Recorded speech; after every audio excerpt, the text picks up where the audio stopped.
San Juanak bertan bera geratu dira eta udako programazioarekin zerbait berezia antolatu nahian, kale giroan eta aurtengo uda saioan, Andoainen adin, gustu eta zaletasun guztien neurrira programazio egingo da.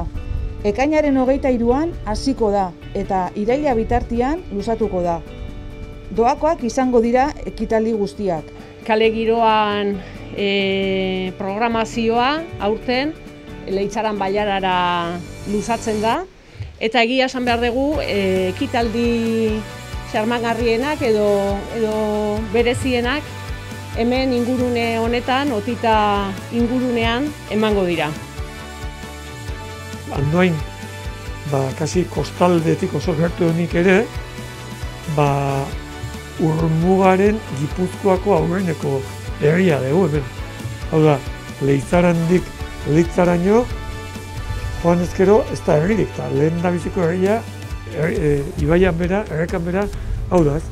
Interesgarri ditu egun ere lotura egitearekin, proposamen honei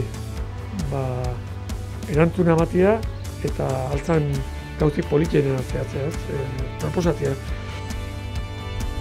Bildu ditugu hainbat kantari desberdinak eta publiko desberdinen nahiak asetuko dituguna batetik, eta bestetik ere askotan publiko batzuk sekula entzungo ez dituzketen desberdintasunek batzuten eta elkarrekin jartzen zaretu.